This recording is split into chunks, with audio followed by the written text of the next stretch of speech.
I said to my wife, "Don't do this," warning her. As the company board left me on the tarmac, she replied, "Have fun." Minutes later, their lead investor called. "Our shares are plummeting. News says your husband resigned." Who is he? I stood on the scorching tarmac, watching my wife board the corporate jet with her entire executive team. The heat radiated through my shoes as I held my resignation letter. "Angela, don't do this," I said quietly. "No begging, just a warning." She turned, designer sunglasses already on. "Have fun flying commercial, David." The door sealed shut with a hiss. I should probably explain what I do. For 8 years, I was the supportive husband at company events, the guy who smiled in photos and made small talk at galas. What nobody knew, not even Angela, was that I was the ghost author of every patent her company, Nextcore Industries, was built on. Back in 2015, I'd introduced Angela to my old business partner, James Chen. They hit it off. I helped draft the initial IP framework through an anonymous trust. The paperwork listed me as Trust Entity 7R42.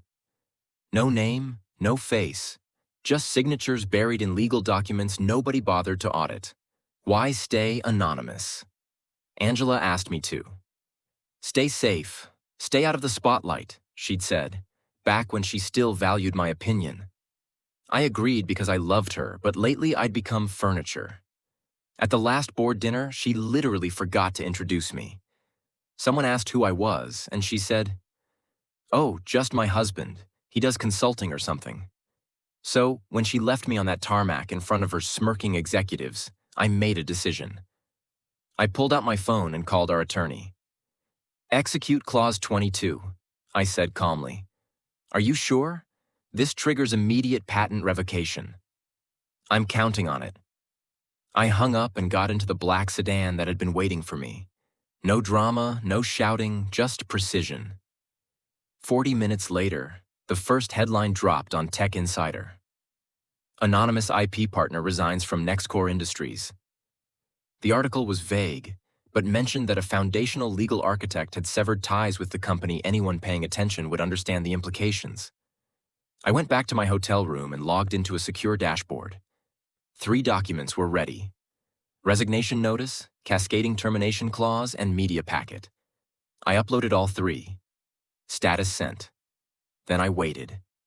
Angela's flight was probably somewhere over Ohio when her phone started exploding.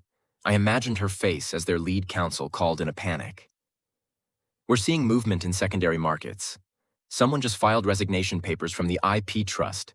He's listed as co-author of every patent you pitched this morning." "Who?" she'd ask. "Your husband." By midnight, the board had gathered for an emergency session. The email they all received was clinical. Per foundational agreement filed 2015, resignation of Trust Entity 7R42 triggers automatic suspension of all associated IP licensing rights within 72 hours. Every product, every contract, every quarterly projection built on technology they no longer legally owned. Their lawyer put it simply: "You're squatting on IP you don't control. You didn't read the fine print. He was the author. You all signed off without due diligence." Angela tried calling me 17 times. I didn't answer. She sent voice memos, texts, apologies. "If this was about the tarmac, I'm sorry. Please, we can fix this." But I wasn't interested in apologies. I was interested in consequences. The hashtag Clause 22 started trending.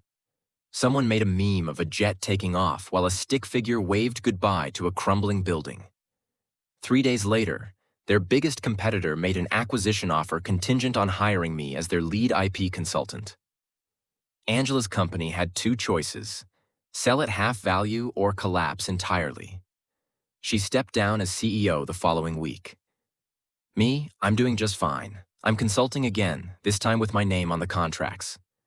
And Angela, she finally learned my real job title: